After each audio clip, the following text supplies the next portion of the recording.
The room is quiet, almost too quiet, the kind of silence that makes you aware of your own breathing. Somewhere out there, millions of men are replaying the same moment in their heads. The pause after a message that never got a reply.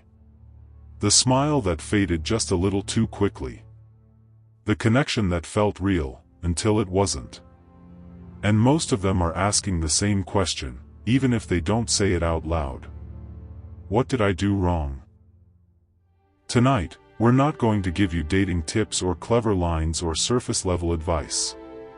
We're going to talk about the hidden mistake men make in seduction, not the obvious ones, not the ones everyone argues about online, but the quiet psychological error that slips in unnoticed and slowly unravels attraction from the inside. The kind of mistake that feels logical in your head, even virtuous, while silently pushing the other person away. Seduction, despite what movies and social media suggest, doesn't collapse in loud, dramatic moments. It doesn't usually fail because of one wrong sentence or one awkward pause. It fails much earlier, in a place most men never think to look, inside their own internal posture toward desire. You see, the biggest mistake isn't trying too hard or not trying enough. It isn't confidence or lack of confidence. It's something subtler. Something psychological. Something that feels like effort, but is actually pressure. And pressure, when disguised as intention, has a way of killing curiosity before it ever has the chance to breathe. Imagine this for a moment. Two people are talking. The conversation flows easily at first. There's laughter, shared attention, a sense of presence. But underneath, one of them is already leaning forward mentally, already imagining outcomes, already hoping this becomes something. The other person can't articulate it, but they feel it. A slight heaviness. A subtle narrowing of space. Nothing aggressive, nothing explicit, just a quiet sense that something is being expected from them. And this is where attraction begins to quietly leak away. Because seduction doesn't thrive in expectation. It thrives in freedom. The hidden mistake men make is confusing desire with direction. They believe that if they know what they want, they should move toward it clearly and consistently. On paper, that sounds healthy. Decisive. Mature. But psychologically, attraction doesn't respond to direction the way logic does. Attraction responds to invitation. When desire turns into a silent demand, even a polite one, it shifts the emotional balance of the interaction. The woman stops feeling chosen and starts feeling managed. And the moment that happens, something ancient in the human nervous system pulls back. Most men never notice this shift because it doesn't feel like pressure to them. It feels like sincerity. It feels like interest. It feels like honesty. But from the other side, it often registers as a loss of spaciousness. And seduction, at its core, is about space. Emotional space. Psychological room to move, to wonder, to approach by choice rather than momentum. When that space collapses, attraction doesn't argue. It just goes quiet. Think about the moments in your life when you felt most drawn to someone. Not when you were convinced, not when you had decided, but when you were curious. When you didn't fully know where things were going. When there was room to imagine. That feeling isn't accidental. The brain releases curiosity-driven chemicals not when outcomes are guaranteed, but when they are possible. Seduction lives in that possibility. And the hidden mistake is trying to secure certainty too early, mistaking clarity for connection. There's another layer to this mistake, and it's even more uncomfortable to face. Many men subconsciously seduce from a place of proving rather than expressing. They don't realize it, but their attention is loaded with self-justification. Look at me. Choose me. See my value. And again, this isn't spoken, it's felt. The nervous system is incredibly sensitive to this energy. When someone is present to share themselves, it feels light. When someone is present to be validated, it feels heavy. And seduction cannot survive heaviness. The paradox is that the more a man tries to show his worth, the less he appears to trust it. And trust is contagious. When you don't trust your own value, the other person feels subtly responsible for it. They feel like they're being asked to confirm something that should already be settled. That responsibility creates pressure, and pressure dissolves desire. Not because the man lacks qualities, but because the emotional frame has shifted from shared experience to silent evaluation. This is why so many interactions start strong and then slowly fade. Nothing went wrong on the surface. No argument. No rejection seen. Just a gradual cooling. A delay in replies. A polite distance. And men are left confused, replaying conversations, searching for a mistake they can fix next time. But the real mistake wasn't in what they said. It was in what they were asking for emotionally without realizing it. Seduction is not the act of convincing someone to like you. It's the art of creating a space where liking you feels like their own idea. And that requires a deep psychological shift. It requires releasing the need for outcome and replacing it with presence. Not performative presence, not strategic indifference, but grounded attention that isn't leaning forward or pulling back. Just standing still, comfortable in itself. When a man learns to hold desire without chasing resolution, something changes. His energy slows down. His reactions soften. His attention becomes warmer without becoming sticky. And paradoxically, this is when attraction often deepens. Because the other person feels no urgency to defend their autonomy. They feel safe to move closer on their own terms. And choice, freely made, is infinitely more powerful than agreement extracted through momentum. There's a moment in every interaction, subtle, almost invisible, where the dynamic tilts one way or another. It's the moment when interest could turn into curiosity or pressure. When silence could feel comfortable or awkward. When attention could feel like appreciation or surveillance. Most men miss this moment because they're focused on doing rather than sensing. Seduction, however, is less about action and more about calibration. Feeling the emotional temperature. Respecting the rhythm of the other person's engagement. Not rushing to fill space that doesn't need to be filled. And here's the uncomfortable truth. Many men are afraid of stillness. Afraid that if they don't keep things moving, they'll lose momentum. Afraid that silence will be interpreted as disinterest.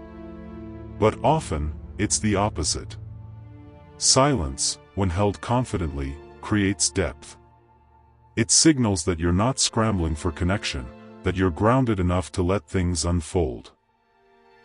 And that grounding is deeply attractive, because it suggests emotional self-sufficiency. The hidden mistake, then, is not lack of effort. It's misdirected effort. Trying to secure instead of invite. Trying to impress instead of express. Trying to control the narrative instead of participating in it. And once you see this, you start noticing it everywhere. In the way conversations tighten, in the way humor becomes performative, in the way compliments start carrying expectation instead of generosity. Real seduction feels less like pursuit and more like resonance. Less like strategy and more like attunement. It's the quiet confidence of knowing that if connection happens, it happens because both people felt free inside it. And if it doesn't, nothing was lost, because your worth was never on the line to begin with. As this realization settles in, something shifts internally. The urgency fades. The need to be chosen loosens its grip. And in that space, something far more compelling emerges, a presence that isn't asking, isn't proving, isn't leaning forward. Just being.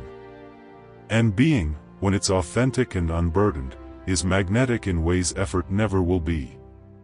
But this is only the beginning of the story. Because once a man stops making this hidden mistake, he begins to confront something deeper.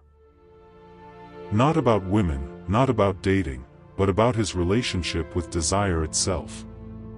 And that confrontation changes far more than his romantic life. When a man releases the need to steer attraction toward a specific outcome, he often feels something unsettling at first. A quiet emptiness. A sense of standing without armor. For many, this is unfamiliar territory, because so much of male identity has been built around pursuit, achievement, and forward motion. Letting go of that momentum can feel like losing direction. But what's actually happening is far more profound. He's no longer using desire as a tool to stabilize his sense of self. And this is where seduction stops being a technique and starts becoming a mirror. You see, beneath the hidden mistake lies an even deeper pattern. Many men don't just want connection, they want relief. Relief from self-doubt. Relief from loneliness. Relief from the feeling of being unseen. And unconsciously, they approach seduction as a solution to an internal discomfort. The problem is, no human being wants to be someone else's relief valve. When attraction is used to escape an inner tension, that tension leaks into the interaction. It shows up as urgency, as overinterpretation, as emotional imbalance. The other person may not know why they're pulling away, only that something feels off. When a man learns to sit with desire without asking it to resolve him, something rare happens. His presence becomes cleaner. His interest becomes lighter. His attention no longer carries the weight of expectation. And paradoxically, this emotional self-containment creates a sense of safety. Because safety in seduction isn't about predictability. It's about emotional stability. It's the feeling that the person across from you is whole whether you choose them or not. This is why some men seem effortlessly attractive without trying. Not because they've mastered lines or strategies, but because they're not negotiating their worth through the interaction. They're not silently asking, "Am I enough?" Their nervous system isn't scanning for approval. They're there to experience, not to extract. And that difference is felt instantly, even if it's never consciously identified. There's a moment in seduction that often goes unnoticed, a moment where interest could deepen into desire or retreat into politeness. It happens when vulnerability brushes against uncertainty. When the emotional temperature rises just enough to create risk. Most men respond to this moment by tightening control. They clarify intentions. They seek reassurance. They try to lock something in. But this instinct, while understandable, collapses the very tension that makes desire alive. Seduction requires tolerance for ambiguity. It requires the courage to let something exist without naming it too soon. The hidden mistake is believing that clarity creates connection. In reality, timing creates connection. Say something too early, and it feels heavy. Say it too late, and it feels distant. But when words emerge naturally from shared emotional momentum, they land differently. They feel like discoveries rather than demands. And learning this timing isn't about calculation. It's about emotional listening. Feeling when the other person is leaning in, and when they need space. Many men fear space because they confuse it with distance. But space is what allows attraction to move. Distance is absence. Space is invitation. When you stop filling every gap, when you allow moments to breathe, when you don't rush to define what's happening, you give the other person room to step forward. And when they do, it's because they want to, not because they were guided there. There's also a quiet grief that surfaces when men let go of this mistake. The realization that much of their past effort was misdirected. That they were trying to earn something that could never be earned that way. This grief is important. It marks the transition from external validation to internal grounding. From chasing response to cultivating resonance. And once a man passes through it, his relationship with seduction transforms into something far more honest. Seduction stops being about outcomes and becomes about moments. About presence. About shared attention that doesn't need to be rushed or framed. Conversations deepen not because of cleverness, but because there's no agenda contaminating them. Laughter feels easier.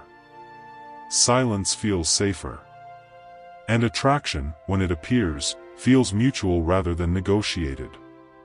What's remarkable is that this shift doesn't just change how women respond, it changes how men experience themselves. The anxiety fades. The overthinking quiets.